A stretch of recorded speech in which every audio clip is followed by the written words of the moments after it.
Welcome back to सुबह सवेरे पाकिस्तान और अब नजर डालेंगे इस घंटे की टॉप स्टोरीज पर। कराची वालों के लिए अच्छी खबर, ग्रीन लाइन बसेस के बाद अब बिजली से चलने वाली ट्रेन में सफर करेंगे। एक्निक ने कराची सर्कुलर रेलवे के मंसूबे की मंजूरी दे दी। वज़ीर आज़म अगले हफ्ते संगे बुनियाद रखेंगे। न्यू कराची सर्कुलर रेलवे के लिए बगैर फाटक नया ट्रैक बिछाया जाएगा। हर 6 मिनट बाद ट्रेन स्टेशन पर आएगी। यौमिया 4 लाख अफराद सफर कर सकेंगे। मंसूबे की लागत 170 अरब रुपए है।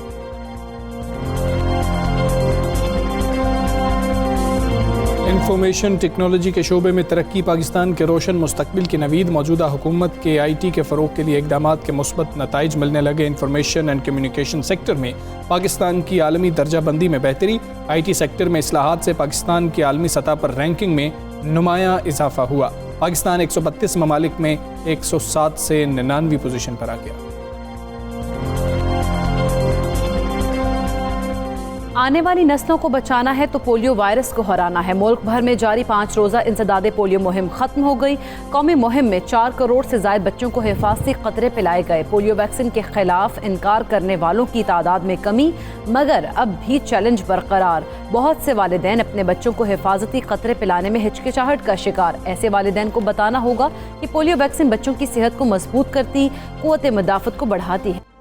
इस घंटे की टॉप स्टोरीज आपने जानी है। ग्रीन लाइन बसें कराची पहुंचने के बाद शहर कायद के बासियों के लिए हवा का एक और झोंका आया है। वज़ीर आज़म इमरान खान मुतवक्के तौर पर अगले हफ्ते कराची सर्कुलर रेलवे का संगे बुनियाद रखेंगे, जिसके तहत जो है वो बिजली से तेज़ रफ्तार ट्रेन चलेगी। और न्यू कराची सर्कुलर रेलवे की अगर बात करें तो वो बगैर फाटक नया ट्रैक बिछाया जाएगा और हर 6 मिनट बाद जो है ट्रेन वो स्टेशन पर आएगी। और इस मनसूबे से यौमिया 4 लाख मुसाफिर मुस्तफ़ीद हो सकेंगे, ये इम्कान जाहिर किया जा रहा है। और कौमी इक़्तिसादी काउंसिल की एग्जीक्यूटिव कमेटी एक्निक की बात करें, कराची में ट्रांसपोर्ट के मसाइल हल करने के लिए कराची सर्कुलर रेलवे के मंसूबे की मंजूरी भी दे दी है। हाँ जी, अच्छा, मंसूबे की लागत की अगर बात करें तो हमजा 170 अरब रुपए है। मंसूबे के बुनियादी ढांचे पे 20 अरब 70 करोड़ रुपए खर्च होंगे और मंसूबे की तकमील के लिए 1.5 साल की डेडलाइन भी दे दी गई है। अब ये सारी चीज़ें जो हैं वो की गई हैं कराची के अवाम के लिए। इसी पर हम बात करेंगे। कराची से PTI ने आलमगीर खान साहब हमारे साथ मौजूद है। अस्सलाम वालेकुम, गुड मॉर्निंग। आलमगीर खान साहब, एक्निक की तरफ से कराची सर्कुलर रेलवे की मंजूरी कराची के अवाम के लिए वाकई बहुत बड़ी खुशखबरी है। आप क्रेडिट किसको देंगे? इसका क्रेडिट हमारे प्लानिंग के मिनिस्टर असद उमर साहब को जाता है, जिन्होंने ये एक चैलेंज के तौर पे लिया और इस काम को वफाक ने इसका राइट ऑफ वे लिया और अपना जिम्मा लिया, क्योंकि ये चंद सालों से सिंध हुकूमत के पास इसका राइट ऑफ वे था। और जैपनीज एक जायका ऑर्गेनाइजेशन है जो यहाँ इन्होंने सर्वे भी किया था, लेकिन सिंध हुकूमत इसमें नाकाम रही। जो इंक्रोचमेंट हुई थी उसको हटाने में और जो यहाँ पर लोग बसे हुए थे इनको कॉम्पनसेट करने में, और इस पर सुप्रीम कोर्ट ने भी बरहमी का इजहार किया।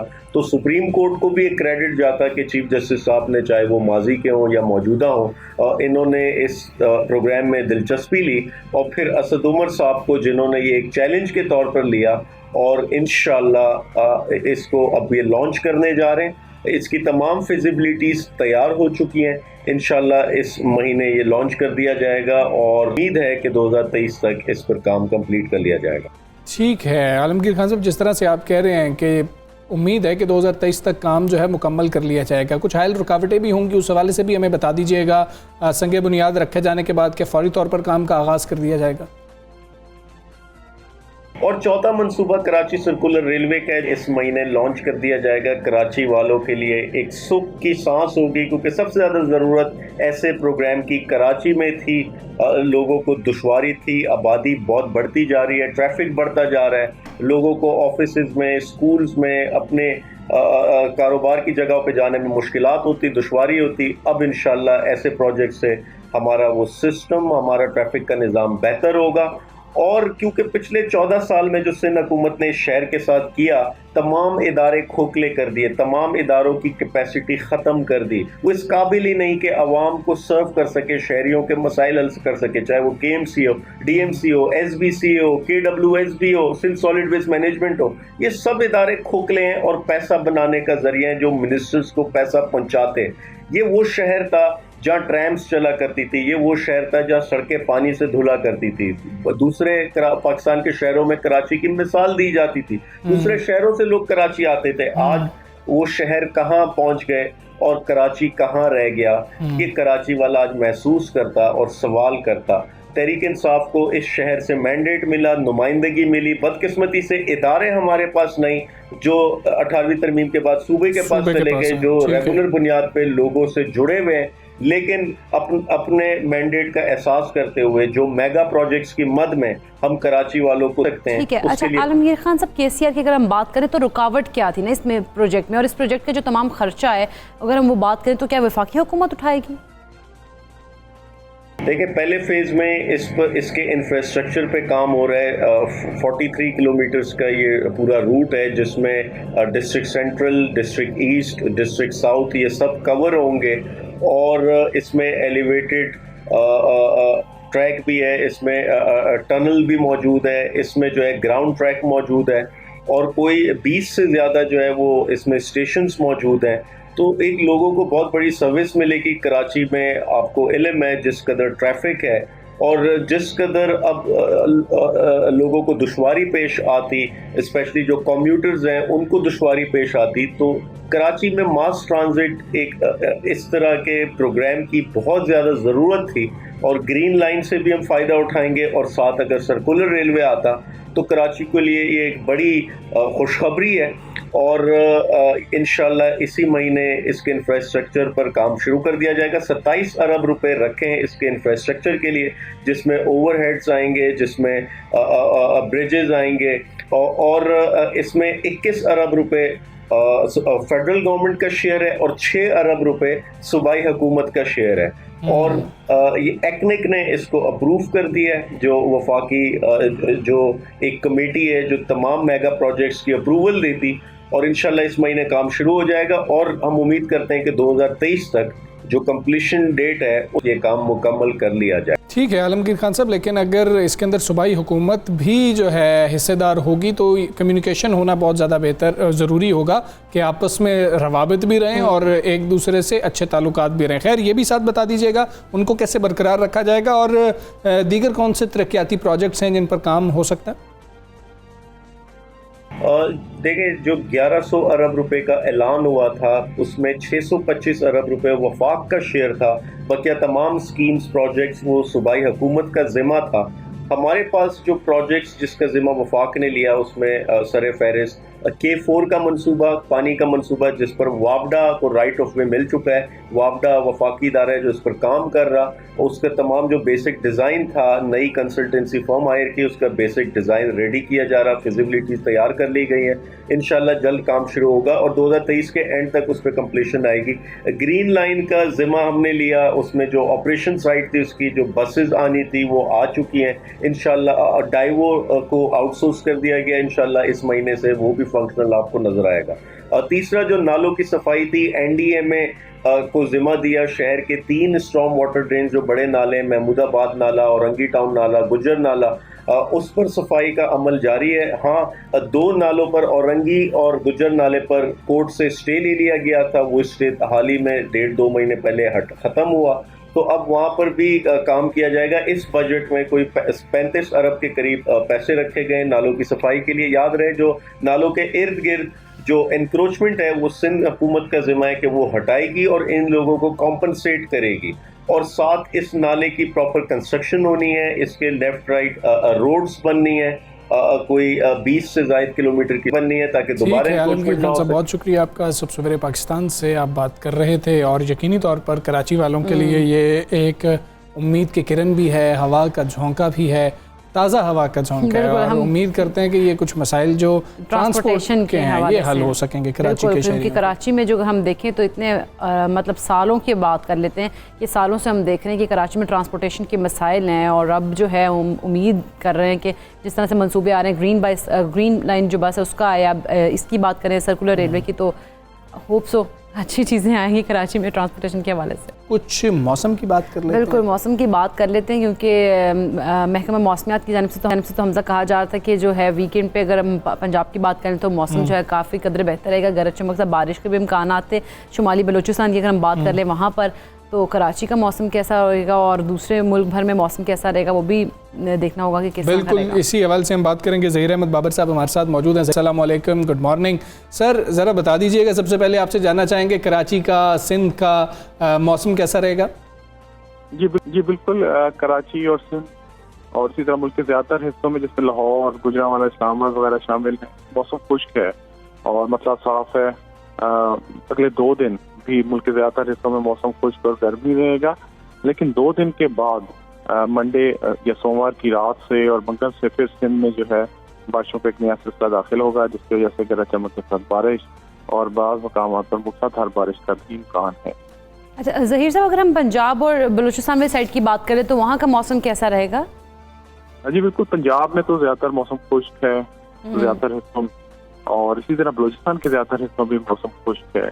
कश्मीर के ज़्यादातर इलाकों में भी अगले 2 रोज के दौरान जो है वो मौसम खुश्क रहेगा। इसी तरह खैबर पख्तूनख्वा के ज़्यादातर हिस्सों में भी मौसम खुश्क रहेगा। अगले 1 हफ्ते के दौरान, ये 4-5 रोज के दौरान जो है मुल्क के जो बालाई हिस्से हैं उनमें जो बारिशों का शिद्दत जो है वो काफी हद तक जो है वो कम रहेगी। ठीक है, जैसा पहले कहा जा रहा था कि शायद ये वाला जो वीक अभी जिसके अंदर हम हैं इसमें बारिशें जो हैं वो हो रही होंगी। एक स्पेल अभी होगा, ये स्पेल ख़त्म होगा तो अक्टूबर के पहले हफ्ते में भी अगला स्पेल बारिशों का होगा। ये थोड़ा सा प्रोलॉन्ग्ड है या एक्सटेंडेड है, अब ऐसी उम्मीद नहीं है?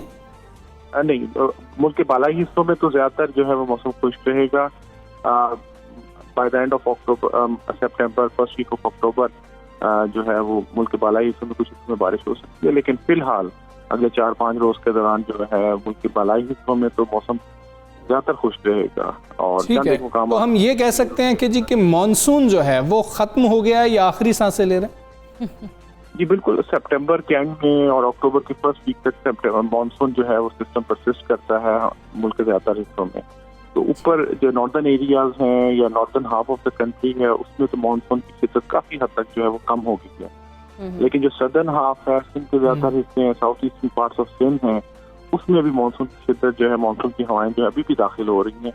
और जैसे कि मैंने कहा है कि सोमवार से, मंडे से ऑनवर्ड्स जो है 2-3 रोज फिर मानसून की हवाएं जो है वो दाखिल होंगी और सिंध के इलाकों में खासतौर पर साउथ ईस्टर्न सिंध। ठीक है ज़हीर बाबर साहब, बहुत शुक्रिया आपका। सवेरे पाकिस्तान से आप बात थे और बता रहे थे कि मौसम कैसा रहेगा, तो पहले जो चेहरे खिल उठे थे ये सुनकर कि बारिशें होने वाली हैं वो थोड़े से जो है ना वापस आए।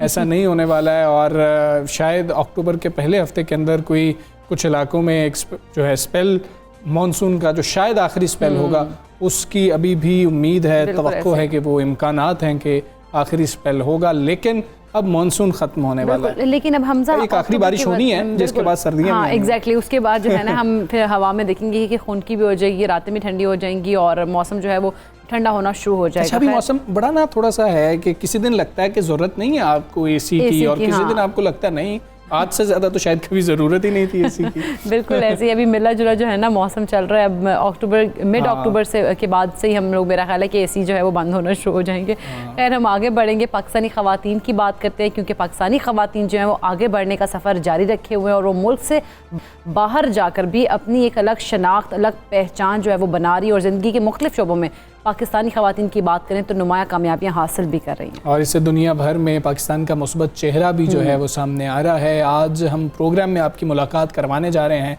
सपना नुसरत चांडियो से, जो वैसे तो डॉक्टर ऑफ फार्मेसी हैं, बैचलर्स की डिग्री कर रही हैं अभी इसमें, और इसके अलावा एक और शानदार एजाज़ उनके पास है, वो कम उम्र स्पीकर हैं, यूथ एक्टिविस्ट हैं, मुसन्निफ़ा हैं, पहली कम उम्र पाकिस्तानी लड़की हैं जिन्होंने पहले वर्चुअल एशियन एजुकेशन समिट में एशिया स्टार रेटिंग अवार्ड भी जीता है। अच्छा, Sapna Nusrat youth empowering council organisation में बाकायदा मुसन्निफ़ा और स्पीकर भी हैं और उन्होंने हाल ही में knowledge world skill development centre की बेहतरीन स्पीकर वो का जो है वो अवार्ड भी हासिल किया है। तो हम सपना नुसरत से बात कर लेते हैं, होनहार है। अस्सलाम वालेकुम, गुड मॉर्निंग सपना। पहले तो हमें बताइएगा, इतनी छोटी सी उम्र में आपने इतनी ज़्यादा कामयाबियाँ कैसे हासिल की हैं? इस सफ़र में आपको कौन कौन रहनुमाई देता रहा, कहाँ कहाँ से रहनुमाई हासिल करती रही आप?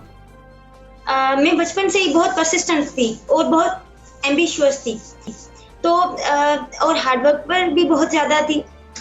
तो ऐसे जो है मैं मेहनत करती आई और फिर मैंने अपने आप को आइडेंटिफाई किया, मैंने अपनी एबिलिटीज़ को, क्वालिटीज़ को और फिर स्किल्स को। तो फिर क्या हुआ कि डिजिटल लर्निंग बहुत ज़्यादा इंट्रोड्यूस हो गई, फिर उसमें मुझे बहुत अपॉर्चुनिटीज़ मिली। मैंने उन अपॉर्चुनिटीज़ को अवेल किया, फिर दुनिया से लोगों से कनेक्ट हुई। फिर क्या हुआ कि जो मेरे राइटअप्स थे, मेरे ब्लॉग्स थे, वो पब्लिश होना स्टार्ट हो गए। फिर ऐसे जो है मैंने लोगों से जो है इंटरेक्शन किया, फिर नेटवर्किंग बढ़ी। So that was all about के लोगों ने मुझे। हमें सपना ये भी ज़रा बता दीजिएगा, अब तक आपको कौन कौन से अवार्ड्स मिल चुके हैं? अब तक जो मुझे अवार्ड्स मिल चुके हैं वो मुझे अवार्ड्स मिले हैं अपनी एकेडमी की तरफ से। बेस्ट परफॉर्मेंस अवार्ड मिला था मुझे। उसके अलावा इंटरनेशनल कॉन्फ्रेंस हुई थी जो बहावलपुर में फार्मेसी एंड एग्जीबिशन की, मुझे वहाँ से अवार्ड मिल चुके हैं। उसके अलावा जो है एशिया स्टार रेटिंग अवार्ड, वो वर्चुअल कॉन्फ्रेंस हुई थी, पूरी एशिया के कंट्रीज ने जो है पार्टिसिपेट किया था। जो एक्टिविटीज की वजह से मुझे अपनी जो हार्ड वर्किंग की वजह से वो मुझे अवार्ड से नवाजा गया वर्चुअली। अगर वो कोविड की सूरत हाल नहीं होती तो वर्चुअल कॉन्फ्रेंस नहीं होती, वो फिजिकल कॉन्फ्रेंस होती। ज़बरदस्त सपना, क्या बात है आपकी। अच्छा सपना, पाकिस्तान की ख़वातीन को मुस्तक़बिल में कहाँ देखती हैं और उनके लिए क्या काम कर रही हैं आप? अगर हम जो है हिस्ट्री देखें, अगर हम फिलॉसफी देखें तो वुमेन की बहुत कंट्रीब्यूशन है उसमें। उसके अलावा जो आजकल सोसाइटी है वो कितने बैरियर्स को फेस करती हैं, कितने कॉन्फ्लिक्ट्स को फेस करती हैं, घर के मसाइल को फेस करती हैं, मतलब सारी चीज़ें अपने सराउंडिंग इन बहुत सारी चीज़ों को ऐसे फेस करती हैं। अगर मैं अपने आप को देखूं कि मैं भी एक छोटे से विलेज से हूँ, मैंने कभी हारना नहीं सीखा, फिर भी जो भी सोसाइटी की तरफ से अगर मैंने बैरियर्स फेस किए, इंटरप्शन फेस की, मैंने उनसे एज अ जेंटल वुमेन होकर फेस किया है। और उसके अलावा मैं वुमेन एम्पावरमेंट के लिए काम करती हूँ और मैं चाहती हूँ कि सारी वुमेन्स जो हैं वो जेंटल वुमेन बने और चेंजिंग थ्योरी बने एक अलग तरीके से वुमेन एम्पावरमेंट की। बिल्कुल सपना, बहुत शुक्रिया आपका। सब सवेरे पाकिस्तान से आप बात कर रही थी और यकीनी तौर पर कोई भी कामयाबी हासिल करनी हो तो बहुत मेहनत करना पड़ती है, और अगर आप एक ऐसे इलाके से हैं जहाँ पर उतनी सहूलियात मौजूद नहीं है जितनी बड़े शहरों में हैं, तो फिर आप यकीनी तौर पर दाद के मुस्तहिक। बिल्कुल दाद के मुस्तहिक तो हैं ही हमजा, क्योंकि देखिए छोटी सी उम्र में उन्होंने बहुत सारे अवार्ड्स भी हासिल किए और माशाल्लाह उनके पास नॉलेज भी बहुत ज़्यादा है। तो हम उनको बेस्ट ऑफ लक कहेंगे कि वो वुमेन एम्पावरमेंट के लिए भी इतनी सी उम्र में ही सोच रही हैं और काम भी कर रही है। खैर हम आगे बढ़ेंगे। नाज़रीन, क्लासिक की रागों की अगर बात करें तो उसके ज़रिए दुनिया भर में शोहरत पाने वाले गुलकार असद अमानत अली ख़ान आज भी जो है वो हम लोगों के दिलों में ज़िंदा हैं और उनका आज 66वां यौम पैदाइश मनाया जा रहा है। अच्छा, पटियाला घराने के मारूफ गायक हैं, आज हम में नहीं हैं वो, लेकिन उनकी गाई हुई जो गज़लें हैं, गीत हैं, आज भी हमारी समातों में रस खोलते हैं। एक खुसूसी रिपोर्ट हमने तैयार की है, आपको वो दिखाते हैं। पटियाला घराने के चश्मो चिराग असद अमानत अली खान उस्ताद अमानत अली खान के साहबजादे उस्ताद फतेह अली और उस्ताद हामिद अली खान के भतीजे और शफकत अमानत अली खान के बड़े भाई थे। अपने वालिद उस्ताद अमानत अली की वफात के बाद उनकी गाई गजल इंशाजी उठो अब कूच करो गाने के बाद असद अमानत को अव्वलीन शनाख्त और मकबूलियत हासिल हुई। 10 साल की उम्र से मौसीकी की दुनिया में कदम रखने वाले फनकार की आवाज दिल के तार छेड़ देती थी। असद ने गजल और क्लासिक के रागों के जरिए दुनिया भर में शोहरत पाई। असद अमानत अली खान ने लोक गीतों से भी अलग पहचान बनाई। असद अमानत अली को प्राइड ऑफ परफॉर्मेंस से भी नवाजा गया। अवार्ड के फौरी बाद ही इनकी तबीयत नासाज हो गई और वो इलाज के लिए लंदन चले गए। 8 अप्रैल 2007 को दिल के दौरे के बायस 52 साल की उम्र में दारा फानी से कूच कर गए। तो ये खुसूसी रिपोर्ट आपने देखी। हमें आप पे ब्रेक लेनी है, ब्रेक के बाद वापस आते हैं। Stay with us.